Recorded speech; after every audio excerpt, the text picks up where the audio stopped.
Alors bonjour et bienvenue dans cette vidéo dans laquelle je vais vous réexpliquer tout ce qu'il faut savoir sur les relations d'équivalence. Et donc voilà, et vous allez voir que je vais avoir besoin des animaux de la ferme pour vous faire comprendre tout cela. Alors allons-y, donc déjà la définition d'une relation d'équivalence. Alors vous avez entendu déjà parler de ça.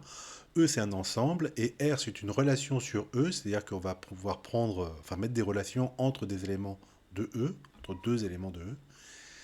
Alors, il y a plusieurs propriétés, donc là j'ai cité les trois qui vont nous intéresser. Et on dit qu'une relation R est réflexive si pour tout X est en relation avec lui-même.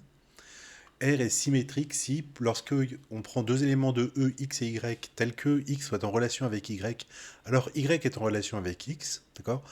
Être en relation, hein, c'est a priori pas symétrique, hein, X est en relation avec Y, il y a le premier et le deuxième, mais en fait, si elle est symétrique, eh ben, le deuxième est le premier. Ok. Et puis on dit qu'elle est transitive, la relation est transitive si lorsque j'ai trois éléments x, y, z tels que x est en relation avec y et que y est lui-même en relation avec z, alors x est en relation avec z. Ok. Et enfin on dit que R est à la fois, enfin R est une relation d'équivalence si elle est à la fois réflexive, symétrique et transitive. Alors l'archétype des relations d'équivalence c'est la relation d'égalité, d'accord. X est bien égal à X. Si X est égal à Y, alors Y est égal à X. Et si X est égal à Y et Y est égal à Z, alors X est égal à Z.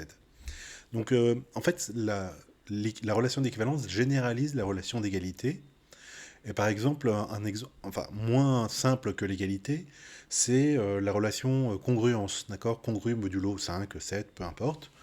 Ok, c'est aussi une relation d'équivalence. Mais bon, comme j'ai pas envie de faire trop de maths là-dessus, hop, je vais faire les animaux de la ferme. Alors, qu'est-ce que je pourrais créer comme relation d'équivalence? Eh ben, je vais dire si ça fait le même bruit, d'accord? Donc elle fait me, lui il fait maman, comment c'est un cheval? Bon bref, me, cote, waf waf, cote, d'accord?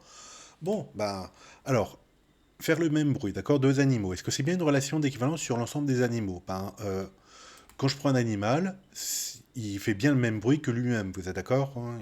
Voilà. Ok. Donc c'est bien réflexif. C'est symétrique, c'est-à-dire que si je prends deux animaux, X et Y, que X fait le même bruit que Y, bah alors Y fait le même bruit que X. Ok. Et c'est transitif, puisque si X fait le même bruit que Y et que Y fait le même bruit que Z, alors X fait le même bruit que Z. Ok. Voilà, et donc on peut le représenter en général. Euh, on le représente, on le représente. Alors, je vais faire des formes comme ça, voilà, pof. En général, on le représente avec des... Ah, raté. Ah bah alors, ma forme, insertion, forme, comme ça, voilà. Ah ouais, non, il me l'a mis ici, ok, bref.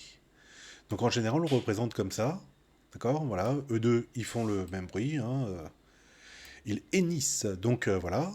Euh, j'ai pas d'autres... Non, je n'ai pas d'autres. Alors, qu'est-ce que j'ai j'ai deux poules ici, tiens, voilà. Lui et lui. D'accord. Ok. J'ai une autre poule. Alors attendez, où est-ce que je fais? Une seconde. Voilà, j'ai mis plein de relations ici. Donc on en était à ces deux-là qui font code-code tous les deux. Et puis ces deux-là, elles font code-code. D'accord. Et donc ça me dit si X est en relation avec Y et que Y est en relation avec X, Z, alors X est en relation avec Z. Ok.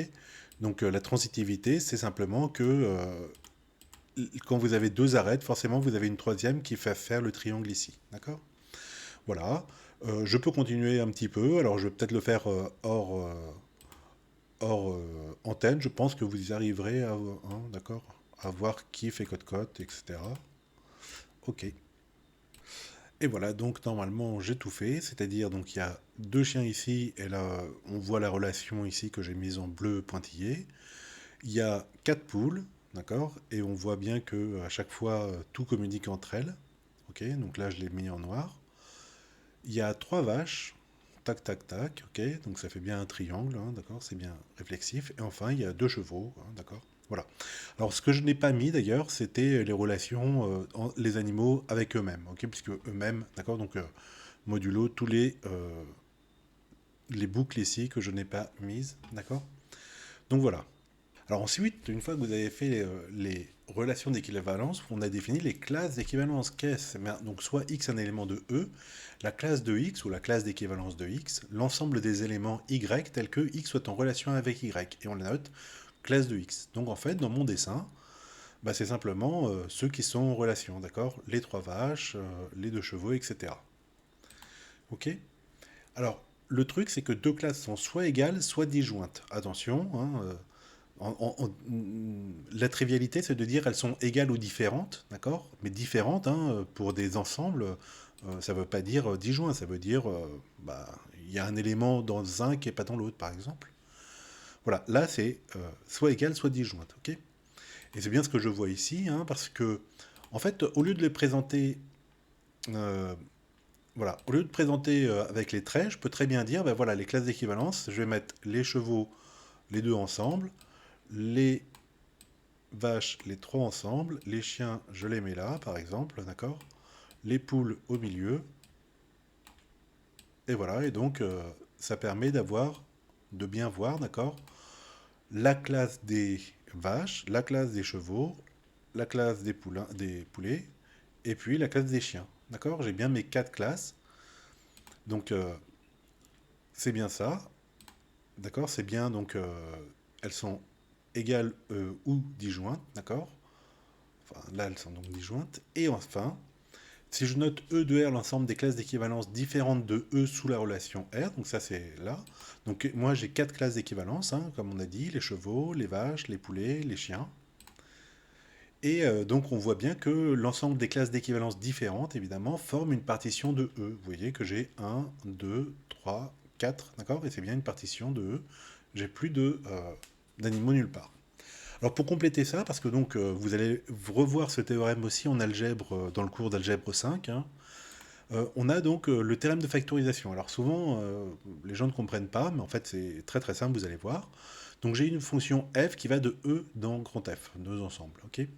Donc je peux définir sur l'ensemble de départ E, donc la relation R, qui est donc deux éléments de R sont de E pardon, sont en relation par R si ils ont la même image par F. Donc si f de x est égal à f de y. Alors f est une relation d'équivalence sur E, donc je vous laisse vérifier que ça vérifie les trucs là, d'accord? Bon, réflexif, oui, parce que f de x est égal à f de x, etc. Ok? Et donc, qu'est-ce que je peux faire? Mais je peux partitionner l'ensemble de départ E en classe d'équivalence, d'accord? Ça me forme une partition.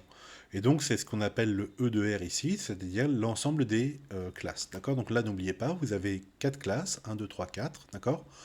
Là, ça contient 2 éléments, là, ça contient 2, là, ça en contient 4, là, ça en contient 3, ok? Voilà. Et donc, le diagramme est commutatif, c'est quoi? C'est qu'il existe une fonction injective, donc f' qui va être ici, d'accord? De la classe vers f, telle que, bah, c'est pareil, soit je passe par f, donc de e dans f, soit je projette e, donc l'élément x ici, d'accord? Je le projette dans sa classe d'équivalence, et ensuite, je fais ça, d'accord? Alors, je vous illustrerai ça toujours par les animaux de la ferme, hein. Hop, je vire ce texte-là qui n'a rien à voir ici. Pouf.